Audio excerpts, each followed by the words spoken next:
Somewhere in almost every long relationship, there's a night that goes quiet in a very particular way. Not the comfortable quiet of two people who don't need to fill space. A different kind. The kind where a question gets asked and the answer is nothing. Not anger, not tears, just a wall. And the strange, disorienting realization that you're now more alone in the room with someone than you'd be if they'd left it entirely. That experience has a name, and understanding it changes how it feels almost instantly, because half of what makes it so destabilizing is not knowing what you're actually dealing with. Silence, as a tool, isn't automatically manipulative. Sometimes it's genuinely protective. Psychologists distinguish between what's sometimes called a timeout, a brief, communicated withdrawal, used to prevent saying something destructive in the heat of anger, and something far more calculated, often described using the term gray rocking, where silence becomes a weapon rather than a pause. The difference between the two isn't subtle once you know what to look for, but in the moment, both feel almost identical from the receiving end. That's precisely what makes this pattern so effective and so confusing.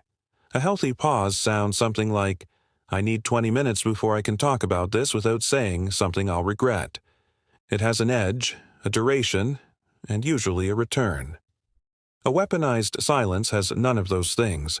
It has no stated reason, no estimated end, and, crucially, no willingness to explain itself even when calmly asked. Ask why someone won't speak to you, and if the honest answer would require them to admit they're punishing you, that answer tends to never actually arrive. Consider a man named Thomas. He and his partner disagree about visiting his in-laws for the holidays. Instead of arguing, she simply stops responding.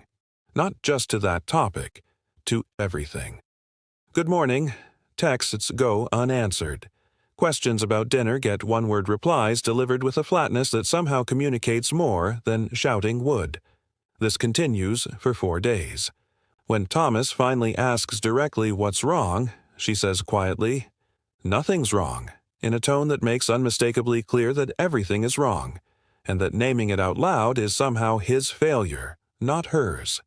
This is where the psychology gets genuinely interesting.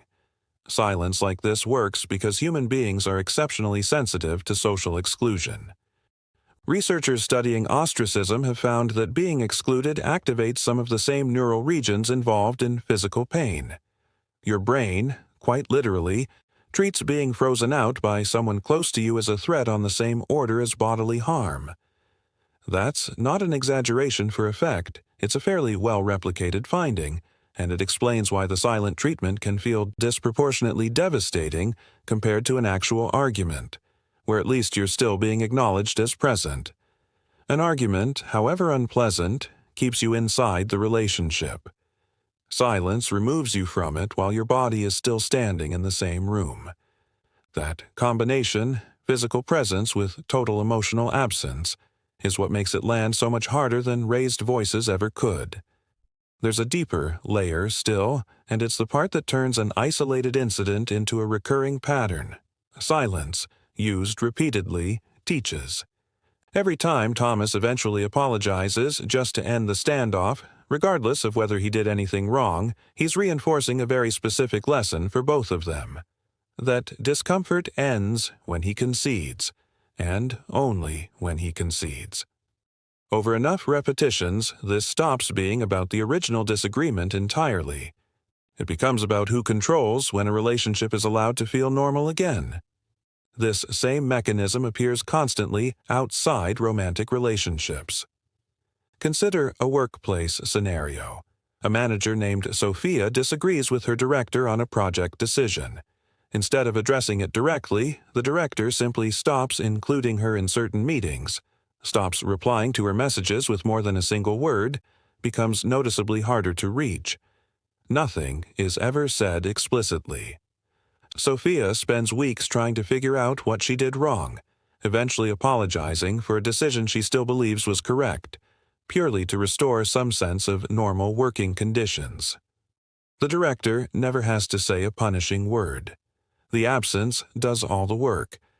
This pattern often has roots that go back much further than any single relationship. Many people who use silence as a weapon learned it early, in households where a parent withdrew affection as punishment rather than expressing anger directly. Children raised in that environment often learn two things simultaneously: that love can be switched off without warning, and that the way to end the switching off is to figure out what you did wrong and fix it, fast, without ever being told explicitly what that was. Carried into adulthood, that becomes a relationship style where withdrawal feels like the natural, almost automatic response to conflict, not because it's cruel by design, but because it's the only script that was ever modeled. This doesn't excuse the impact on the person receiving it, but it does explain why the person using it often doesn't experience themselves as punishing anyone. They may genuinely believe they're just protecting themselves from a conversation that feels overwhelming. That distinction matters practically, because it changes what actually helps. If the silence is coming from someone who genuinely shuts down under conflict rather than someone deliberately wielding leverage, the more useful move isn't confrontation at all. It's slowing the pace of the conversation down enough that it stops feeling like an emergency to them, sometimes literally suggesting a specific time to revisit the topic rather than demanding resolution immediately. If, on the other hand, the silence reliably appears whenever you assert a boundary, and reliably ends the moment you concede one, that's a pattern of control regardless of where it was originally learned. It's worth being precise here about what gray rocking actually means in its original, more neutral sense, because the term gets used loosely. It originally described a defensive strategy, deliberately becoming as unresponsive and uninteresting as a gray rock when dealing with a manipulative or volatile person, specifically to avoid giving them emotional reactions to feed on. Used this way, as a boundary against someone else's provocation, it's a legitimate protective tool. The distortion happens when the same flatness gets turned around and used offensively, as a punishment against someone who hasn't done anything to warrant defensive distancing at all. Same behavior, almost opposite function, depending on who's using it and why. So how do you tell, in real time, which version you're experiencing?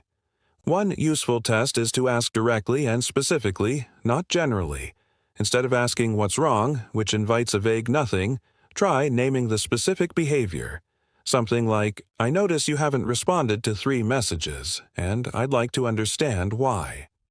A person in a legitimate, communicated pause will typically give you a reason, even a brief one. Someone using silence as leverage will often deflect, minimize, or turn the question back onto you, framing your need for clarity as another problem you're creating. Responding to weaponized silence is trickier than it looks, because the instinct to fill it, to apologize, to over-explain, to chase reassurance is exactly the reaction that gives the pattern its power. The more effective response, though far less emotionally satisfying in the moment, is usually calm, factual persistence. Naming what you're observing without escalating, stating clearly that you're available to talk when they are, and then, critically, not abandoning your own routine while you wait. Continuing your day, seeing friends, not treating the silence as an emergency that requires your full attention, quietly removes the leverage the tactic depends on. None of this means every quiet moment in a relationship is a hidden power struggle. People genuinely need space sometimes, and demanding instant emotional availability from someone processing something difficult can become its own form of control. The line isn't the presence of silence. It's whether that silence comes with any acknowledgement at all, and whether it ends when the underlying issue gets resolved, or only when the other person decides you've suffered enough. There's one more marker worth tracking over time, and it requires a bit of honest record-keeping rather than relying on memory in the moment. Notice who initiates repair after these episodes end. If it's almost always you, regardless of who was actually responsible for the original disagreement, that pattern alone tells you something the silence itself never will. Repair that flows in only one direction isn't really repair. It's submission dressed up as peace. What makes silence such an effective tool, in the end, isn't its intensity. It's the fact that it looks like nothing is happening at all, which makes it almost impossible to point to, explain to a friend, or even fully justify feeling hurt by. But absence is not neutral. Choosing not to speak is still a choice, and choices, even silent ones, always communicate something. If you've lived through a version of this and never had quite the right words for it, now you do, and there's more where this came from if you want to keep learning how to spot it.